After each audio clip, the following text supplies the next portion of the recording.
حضور سرتاپا نور حبیب رب غفور فیض گنجور صلی اللہ علیہ وسلم غزوہ خیبر، جنگ کا نام ہے خیبر، غزوہ خیبر میں موجود ہیں۔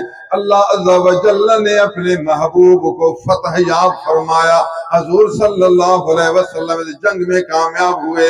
کامیاب ہونے کے بعد حضور اپنے خیمہ میں ہیں، ایک یہودن خاتون آئی ہے، عرض کرتی ہے یا رسول اللہ میں چاہتی ہوں کہ آپ کو دعوت کروں، برائے کرم میری دعوت قبول فرما دیجئے۔ حضور نے فرمایا بی بی صاحب بالکل ٹھیک ہے، جو بھی مجھے دعوت کرے میں تکبر نہیں کرتا، میں شرمندہ نہیں ہوتا، یہ میرا اخلاق حسنہ ہے، جو مجھے بلائے گا میں اس کے بلاوے پر آؤں گا، جو دعوت کرے گا دعوت قبول کروں گا، یہ میری صفت ہے۔ کچھ لوگ پھر متکبر ہوتے ہیں، مغرور ہوتے ہیں، کیوں جاؤں، جانے سے میری گھٹتائی ہو جائے گی، میری بے عزتی ہو جائے گی۔ اللہ کا بندہ، ہمارے نبی کو اگر کوئی غیر مسلم دعوت کرتا پھر بھی حضور چلے جاتے۔ تو آپ کو تو یہ سبق ملا، اگر کوئی آپ کو دعوت دے تو آپ جائیں، آپ کے جانے سے وہ خوش ہوگا، تو اللہ کے بندے کو خوش کرے گا تو اللہ تعالیٰ خوش ہو جائے گا۔ حضور نے منع نہیں فرمایا، ٹھیک ہے دعوت قبول ہے۔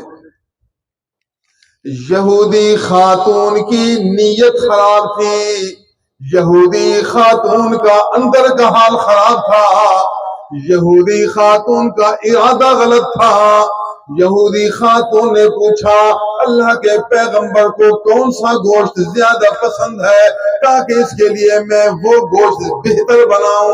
صحابہ نے بتایا حضور کو بکرے کا بازو زیادہ پسند ہے، بکرے کا پاؤں اگر کباب ہو تو زیادہ پسند ہے۔ خاتون نے بکرا ذبح کیا، حضور صلی اللہ علیہ وسلم کو چونکہ بازو زیادہ پسند تھا تو بازو میں اس خاتون نے زہر ڈال دیا،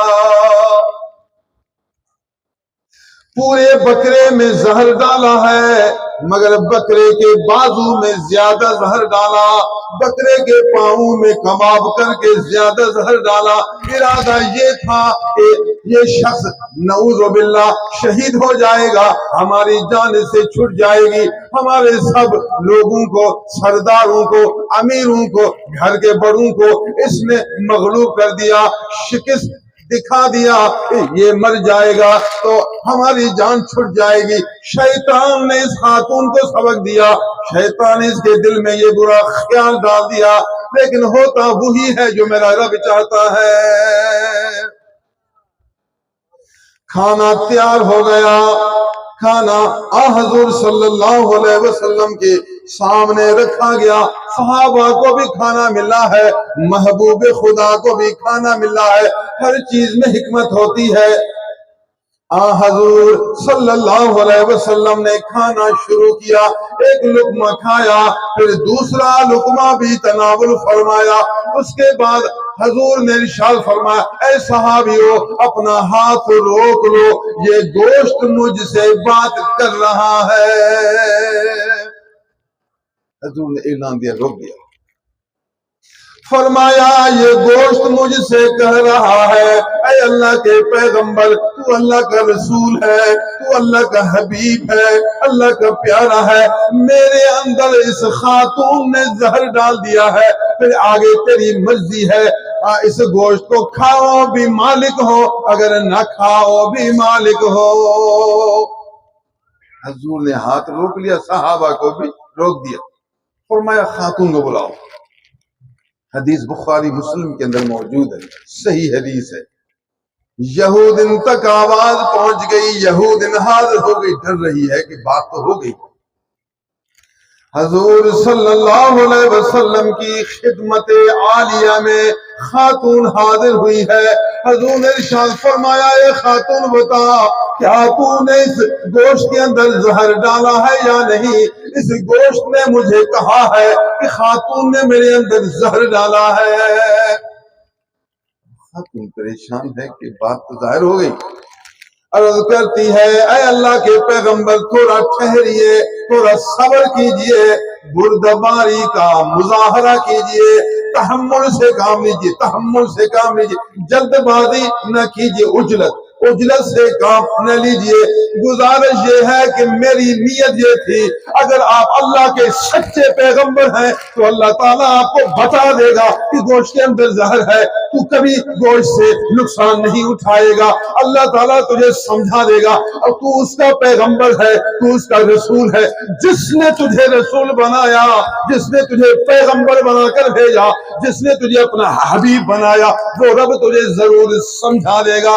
اگر تو جھوٹا نبی ہے، اگر تو کاذب ہے، اگر تو دھوکہ باز ہے، تو تجھ سے جان چھڑانا اچھا کام ہے۔ مگر آج مجھے یقین ہوا کہ تو جھوٹا نبی نہیں، تو سچا نبی ہے۔ حضور میری نیت صحیح تھی، میرا ارادہ تیری رسالت کو جانچنا تھا، میرے اندر کا خیال تجھے پرکھنا تھا، مجھے جانچنا تھا، امتحان لینا تھا۔ نبی سے امتحان لینا حق ہے، نبی کو جانچنا حق ہے۔ اللہ نے نبیوں کو معجزہ دیا ہے، نبوت کی صداقت کے لیے معجزہ ہوتا ہے۔ آپ کا معجزہ ظاہر ہوا، رسالت کی صداقت آ گئی، نبوت کی گواہی آ گئی، مجھے یقین ہوا کہ تو اللہ کا سچا پیغمبر ہے۔ حضور صلی اللہ علیہ وسلم نے ارشاد فرمایا، اے صحابیوں، قانون تو یہ ہے کہ اس مجرم کو سزا دینی چاہیے، اس مجرم کو سزا دینی چاہیے۔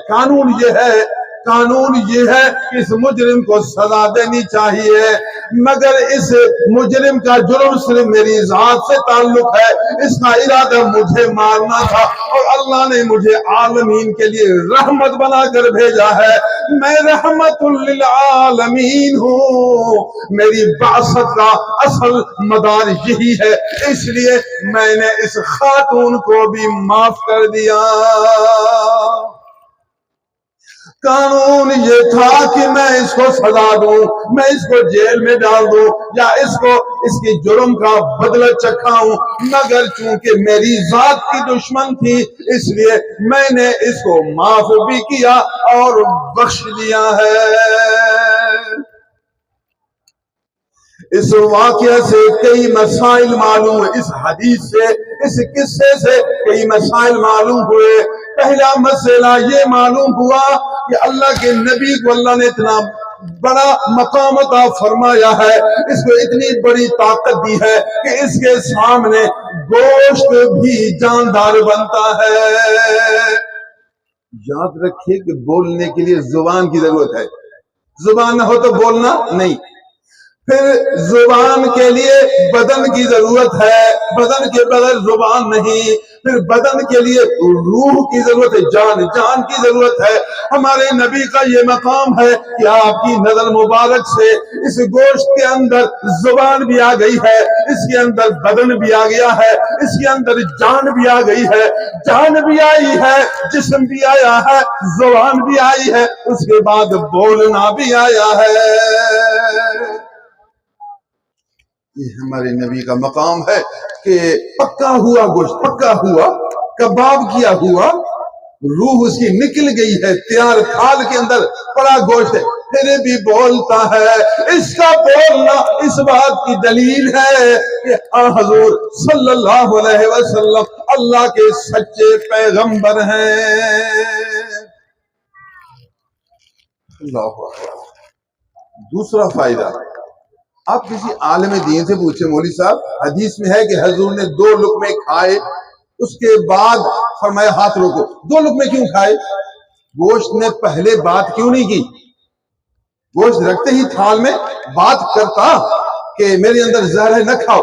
گوشت نے پہلی بار بات نہیں کی ہے، حضور نے پہلا لقمہ اٹھایا تو چپ ہے، دوسرا لقمہ اٹھایا پھر بھی چپ ہے، اس کے بعد گوشت بولتا ہے۔ اس میں کیا حکمت ہے؟ اس کا جواب فقیر آپ کی خدمت میں پیش کرتا ہے۔ جواب یہ ہے کہ اللہ نے یہ بھی سمجھا دیا کہ یہ وہ پیغمبر ہے، اگر زہر کھائے پھر بھی اس کو زہر نقصان نہیں دے سکتا۔ اگر پہلے گوشت بولتا تو ایک معجزہ ظاہر ہوتا، ایک معجزہ۔ اب حضور نے 2 لقمے کھائے ہیں تو زہر پیٹ میں گیا ہے، پھر بھی زہر کچھ نہیں کرتا۔ یہ وہ محبوب خدا ہے کہ زہر بھی یہاں غلام بنتا ہے۔ تو 2 طریقوں سے معجزہ ثابت ہوا، 2 طریقے سے آپ کی عظمت ظاہر ہوئی، حضور کی فضیلت ظاہر ہوئی، علامت نبوت ظاہر ہوئی، دلیل رسالت ثابت ہوئی۔ اللہ اکبر، اللہ اکبر۔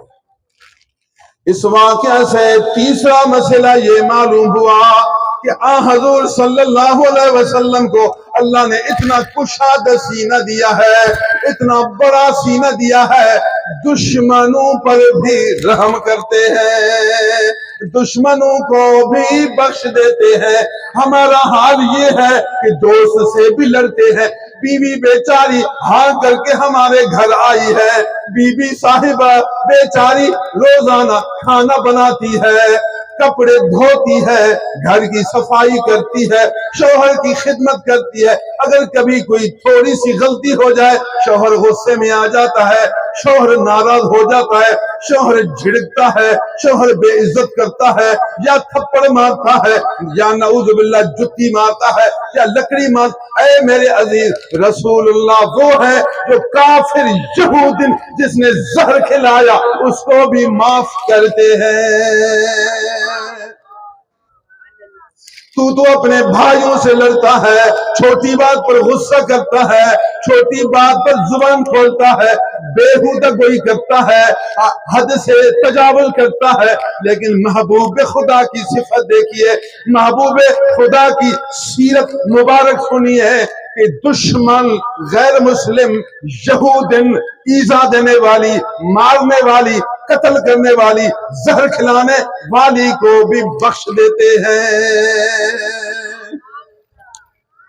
یہ ہے جو جود و کرم، یہ ہے جود و کرم والے، یہ ہے پوری دنیا کے رحمت۔